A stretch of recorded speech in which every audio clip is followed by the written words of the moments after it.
Assalamualaikum warahmatullahi wabarakatuh. Waalaikumsalam. Selamat pagi dan salam sejahtera untuk kita semua. Yang terhormat, dosen pengampu mata kuliah Kurikulum Fisika Sekolah Menengah, Ibu Fani Rahmatina Rahim, SPD MPD, dan juga teman-teman semua yang saya banggakan. Pada kesempatan kali ini, kami kelompok 5 ingin mempresentasikan mengenai teori dan konsep dasar kurikulum. Sebelum memulai presentasi, kami akan memperkenalkan diri terlebih dahulu.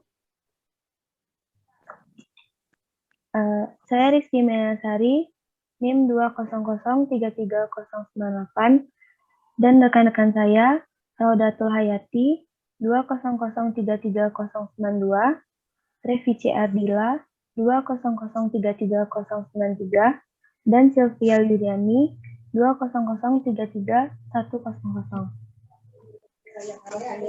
Baiklah, untuk penyampaian materi pertama akan disampaikan oleh Revici Ardila. Kepada Dila dipersilahkan.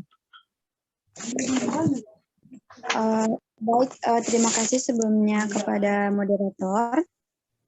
Di sini saya Revici Ardila akan mempresentasikan mengenai pengertian kurikulum. Nah, ada beberapa pendapat tentang pengertian kurikulum menurut para ahli. Yang pertama itu ada menurut Zais, menjelaskan bahwa kurikulum bukan hanya merupakan rencana tertulis bagi pengajaran, melainkan sesuatu yang fungsional, yang memberikan pedoman dan mengatur lingkungan dan kegiatan yang berlangsung di dalam kelas. Rencana tertulis merupakan dokumen kurikulum, sedangkan kegiatan yang berlangsung di kelas merupakan kurikulum fungsional. Dan juga ada 4 komponen di dalam kurikulum, yaitu tujuan, isi materi atau mata pelajaran, organisasi, dan evaluasi. 4 komponen ini akan jadi dasar utama pada pembahasan untuk memahami kurikulum dengan sempurna. Yang kedua ada menurut Johnson 1977, kurikulum adalah pengalaman yang muncul apabila terjadi interaksi antara peserta didik dengan lingkungannya. Nah, interaksi tersebut disebut sebagai pengajaran. Yang terakhir ada menurut Schubert 1986, kurikulum memuat sejumlah mata pelajaran, program kegiatan pembelajaran yang direncanakan, hasil belajar yang diharapkan, reproduksi kebudayaan, dan pengembangan kecakapan hidup. Nah, sedangkan menurut Undang-Undang Nomor 20 Tahun 2003 tentang Sistem Pendidikan Nasional Pasal 1 Butir 19, yaitu kurikulum adalah seperangkat rencana dan pengaturan mengenai tujuan, isi dan bahan pelajaran, serta cara yang digunakan sebagai pedoman penyelenggaraan kegiatan pembelajaran untuk mencapai tujuan pendidikan tertentu. Jadi, kesimpulannya, kurikulum adalah perangkat mata pelajaran dan program pendidikan yang diberikan oleh lembaga pendidikan yang berisi rancangan pelajaran yang akan diberikan kepada pelajar dalam satu periode jenjang pendidikan. Sekian dari saya kembalikan kepada moderator.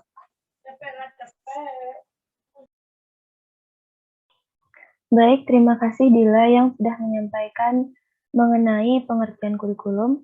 Untuk materi selanjutnya akan disampaikan oleh Rada. Kepada Rada, saya persilakan. Baik, terima kasih moderator. Perkenalkan saya Raudatul Hayati, NIM 200339092 akan menjelaskan teori dan konsep kurikulum. Teori adalah suatu perangkat pernyataan yang bertalian satu sama lain, yang disusun sedemikian rupa sehingga memberi makna yang fungsional terhadap serangkaian kejadian. Cakupan teori kurikulum meliputi konsep kurikulum, penentuan kurikulum, pengembangan kurikulum, dan desain kurikulum, serta implementasi dan evaluasi kurikulum. Kurikulum adalah seperangkat aturan yang harus dilalui oleh murid, pengalaman, kegiatan, dan pengetahuan murid di bawah bimbingan dan tanggung jawab sekolah atau guru untuk mencapai suatu jenjang tertentu atau ijazah. Kurikulum juga merupakan suatu rencana pendidikan, pedoman, dan pegangan tentang jenis, lingkup, dan urutan isi serta proses pendidikan. Yang selanjutnya, teori kurikulum. Teori kurikulum adalah suatu perangkat pernyataan yang memberikan makna terhadap kurikulum sekolah. Makna tersebut terjadi karena adanya petunjuk, perkembangan, penggunaan, dan evaluasi kurikulum.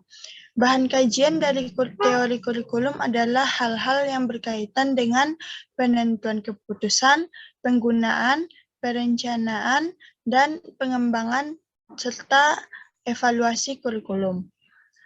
Ada 3 konsep tentang kurikulum, yaitu kurikulum sebagai substansi, sebagai sistem, dan sebagai bidang studi.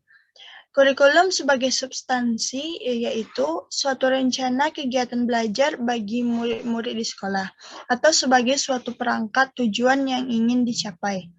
Suatu kurikulum juga dapat menunjuk kepada suatu dokumen yang berisi rumusan tentang tujuan, bahan ajar, kegiatan belajar mengajar, jadwal, dan evaluasi. Suatu kurikulum juga dapat digambarkan sebagai dokumen tertulis sebagai hasil persetujuan bersama antara para penyusun kurikulum dan pemegang kebijaksanaan pendidikan dengan masyarakat. Suatu kurikulum juga dapat mencakup lingkup tertentu, yaitu sekolah, kabupaten, provinsi, ataupun seluruh negara. Yang kedua yaitu kurikulum sebagai suatu sistem, yaitu sistem kurikulum merupakan bagian dari sistem persekolahan, sistem pendidikan, bahkan sistem masyarakat. Suatu sistem kurikulum mencakup struktur personalia dan prosedur kerja bagaimana cara menyusun suatu kurikulum, melaksanakan, mengevaluasi, dan menyempurnakannya. Hasil dari suatu sistem kurikulum adalah tersusunnya suatu kurikulum, dan fungsi dari sistem kurikulum adalah bagaimana memelihara kurikulum agar tetap dinamis. Yang ketiga yaitu kurikulum sebagai suatu bidang studi. Ini merupakan kajian dari para ahli kurikulum dan ahli pendidikan dan pengajaran. Tujuan kurikulum sebagai bidang studi adalah mengembangkan ilmu tentang kurikulum dan sistem kurikulum. Sekian, terima kasih. Saya kembalikan kepada moderator.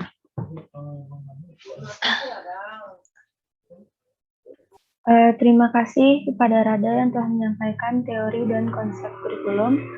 Selanjutnya yaitu penyampaian materi ketiga yang akan disampaikan oleh Silvi. Kepada Silvi dipersilahkan. Baik, terima kasih sebelumnya kepada moderator.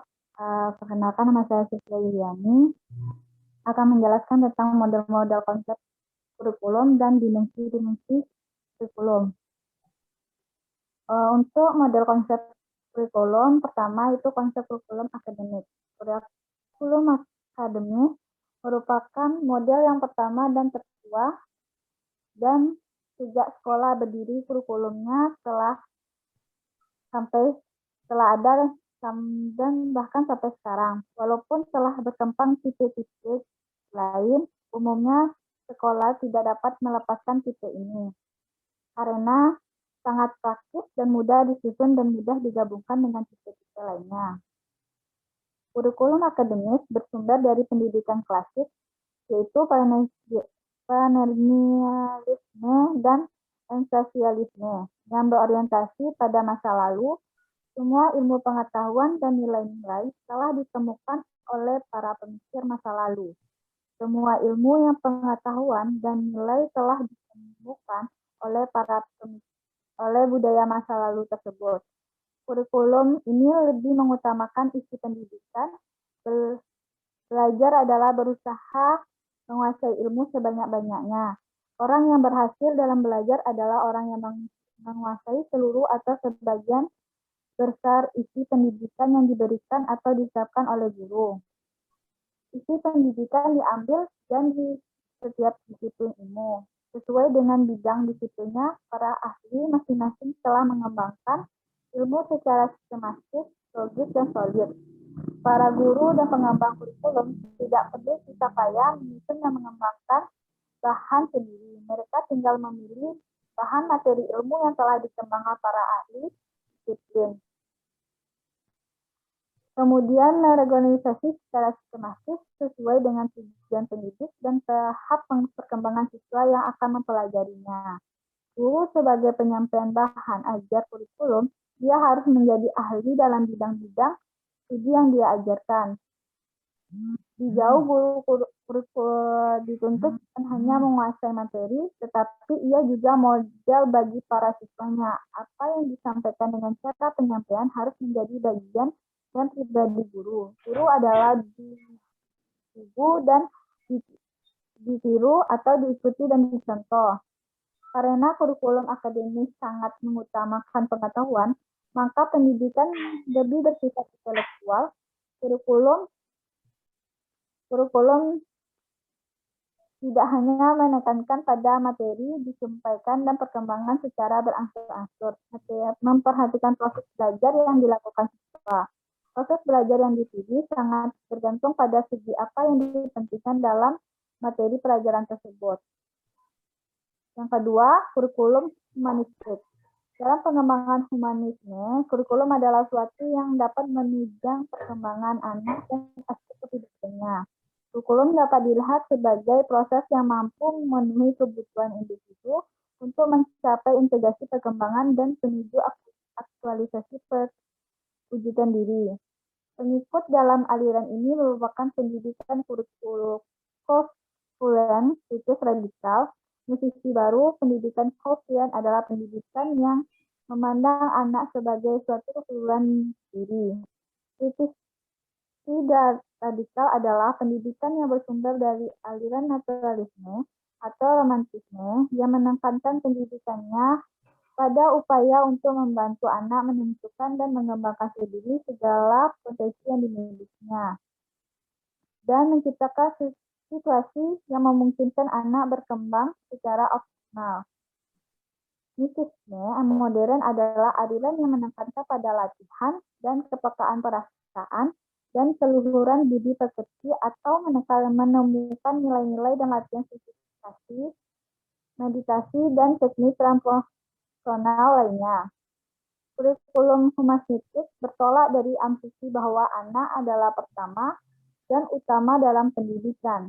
Anak adalah subjek yang menjadikan sentral aktivitas pendidik. Anak memiliki sejumlah potensi, berkemampuan, dan kekuatan untuk berkembang sendiri. Para pendidik humanis berpegang juga pada konsep diatalis, Gestalt, artinya anak merupakan suatu kesatuan yang menyeluruh pendidikan diusahakan yang membina utuh bukan pada aspek fisik atau intelek belaka, melainkan juga pada segi efektif, emosi, perasaan, nilai, dan sejenisnya.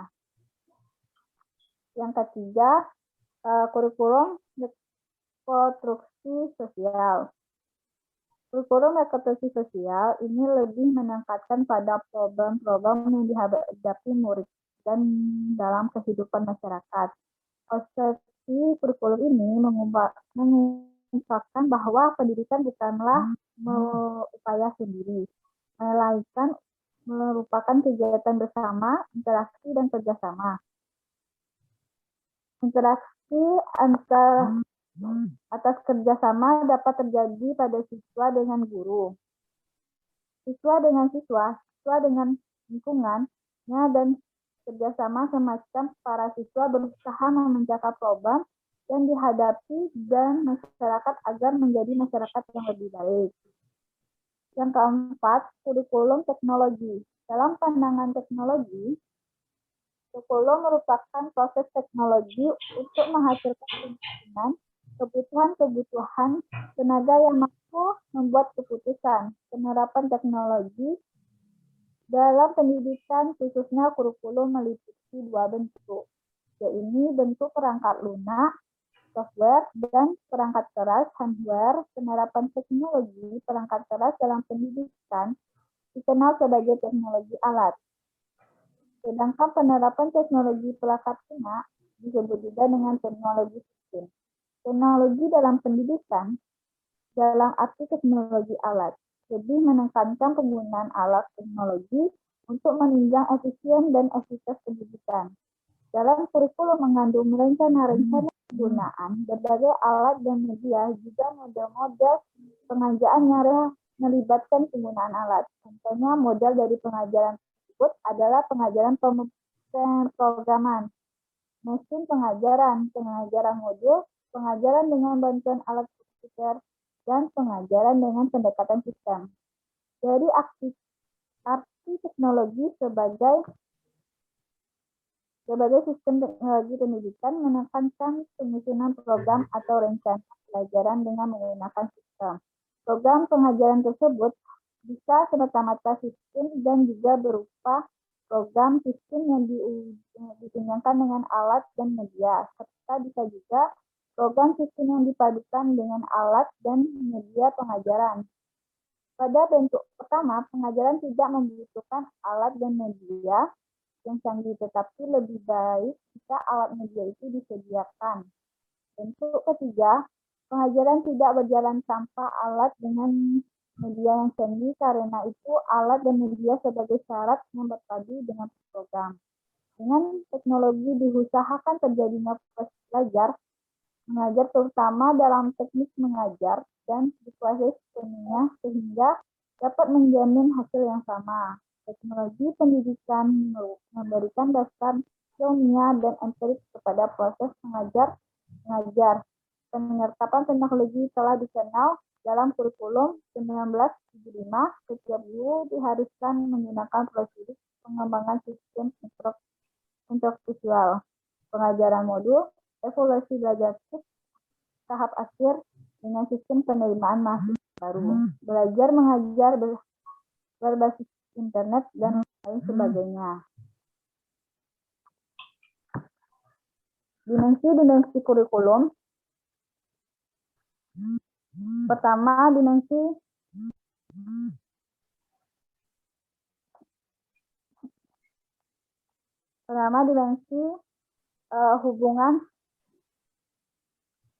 hubungan ide.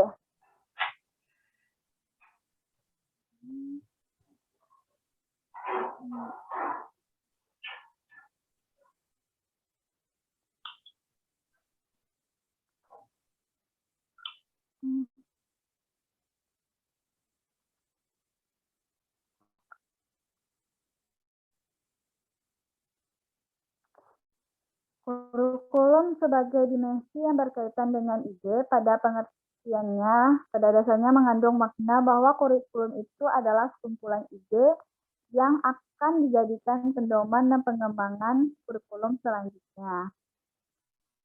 Yang kedua, kurikulum dikaitkan dengan dimensi rencana. Kurikulum ini sebagai seperangkat rencana dengan cara mengadministrasikan tujuan, isi, dan bahan pelajaran, serta cara yang digunakan sebagai pedoman tertentu. Yang ketiga, kurikulum dikaitkan dengan dimensi aktivitas.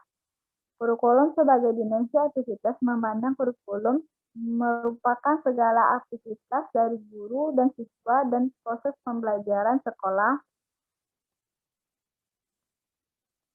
Yang keempat, kurikulum dikaitkan dengan dimensi hasil, di mana kurikulum ini hasilnya memandang kurikulum untuk sangat memperhatikan hasil yang akan dicapai oleh siswa agar sesuai dengan apa yang telah direncanakan dan yang menjadi tujuan dari kurikulum tersebut. Pandangan atau anggapan yang sampai saat ini lazim dipakai dalam dunia pendidikan dan persekolahan di negara kita, yaitu kurikulum sebagai suatu rencana tertulis yang digunakan memperlancar proses pembelajaran. Hal ini sesuai dengan rumus pengertian kurikulum seperti yang tertera dalam Undang-Undang Nomor 20 Tahun 2003 tentang Sistem Pendidikan Nasional, bahwa kurikulum adalah seperangkat rencana dan pengaturan mengenai tujuan, isi, dan bahan pelajaran serta cara yang digunakan sebagai pedoman penyelenggaraan kegiatan pembelajaran untuk mencapai tujuan pendidikan tertentu. Sekian, terima kasih. Saya kembalikan ke moderator.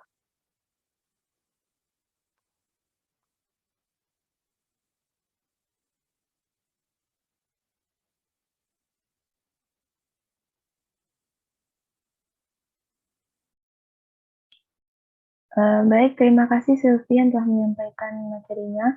Selanjutnya akan saya sampaikan mengenai kedudukan kurikulum dalam pendidikan.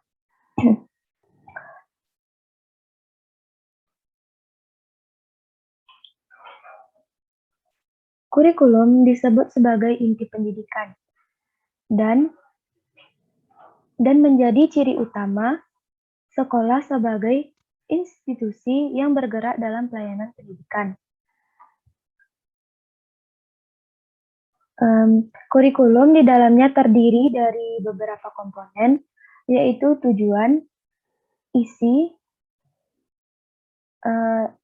proses, dan evaluasi. Dalam penyelenggaraan pendidikan di Indonesia, guru mempunyai tugas dan tanggung jawab untuk melaksanakan pengajaran, atau sekarang kita kenal sebagai istilah pembelajaran, dan guru menjadi eksekutif utama kurikulum. Kegiatan pembelajaran diwujudkan dalam bentuk interaksi antara guru dengan siswa.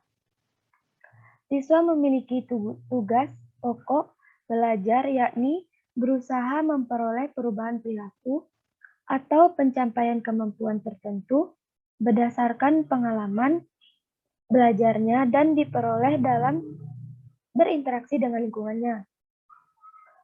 Untuk mencapai tujuan pendidikan, guru berupaya menyampaikan sejumlah isi pembelajaran kepada siswa melalui proses atau strategi tertentu, serta melakukan evaluasi untuk mengetahui proses dan hasil belajar. Untuk lebih jelasnya bisa kita lihat pada gambar. Dan perlu kita ketahui, meski kurikulum memiliki kedudukan yang sentral dalam pendidikan, keberadaan kurikulum tetap saja hanya sebagai alat yang bersifat statis. Kurikulum akan bermakna ketika benar-benar dapat terimplementasikan dengan baik dan tepat dalam setiap praktik pembelajaran, serta berjalan secara efektif dan efisien.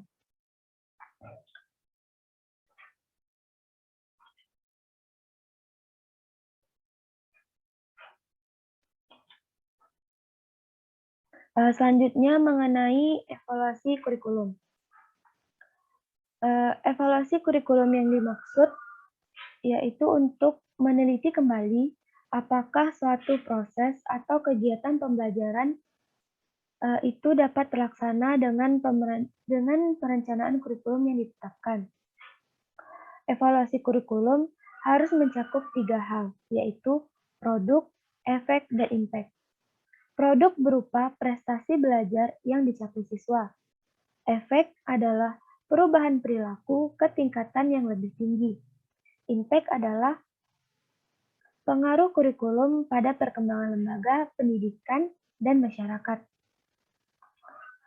Dalam konteks evaluasi kurikulum, kegiatan evaluasi dilakukan pada semua komponen.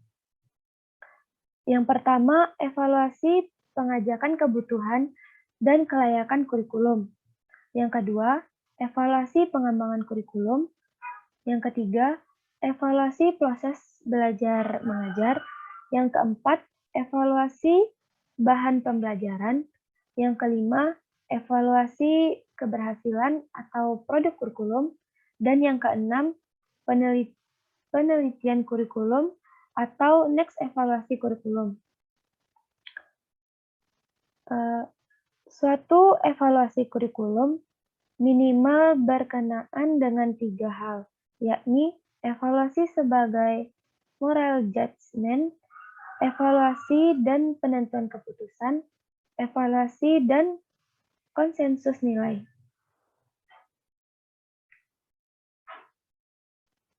Secara umum, dapat dikatakan bahwa evaluasi kurikulum merupakan usaha atau memperoleh jawaban dari pertanyaan-pertanyaan berikut. Yang pertama, apakah kesempatan belajar, program pembelajaran, dan kegiatan yang direncanakan dan diorganisir itu dapat mencapai tujuan pembelajaran yang telah ditetapkan. Yang kedua, apakah kurikulum yang dikembangkan itu dapat diperbaiki atau bagaimana cara memperbaikinya. Saylor dan Alexander berpendapat bahwa evaluasi adalah proses pengumpulan dan penggunaan informasi sebagai dasar pembuatan keputusan tentang suatu program pendidikan. Dari pengertian evaluasi tersebut, ada 3 komponen evaluasi, yaitu pengumpulan informasi, pembuatan pertimbangan, dan pembuatan keputusan. Ketiga komponen evaluasi tersebut saling berkaitan satu sama lain. Karena itu, dalam proses evaluasi, ketiga komponen itu harus dipahami secara jelas. Komponen informasi merupakan komponen data dasar yang bermanfaat untuk pembuatan pertimbangan. Kemudian komponen pembuatan pertimbangan sebagai hasil penting dari kegiatan penilaian. Komponen pengambil keputusan adalah tujuan akhir penilaian. Sebagai keputusan menuntut diikutinya suatu tindakan. Jadi misalnya suatu tim pengembangan kurikulum telah memutuskan suatu kurikulum tersebut baik dan harus dilaksanakan. Maka kurikulum tersebut dapat dilaksanakan sesuai dengan keputusan tersebut. Sekian penjelasan dari saya mengenai evaluasi kurikulum.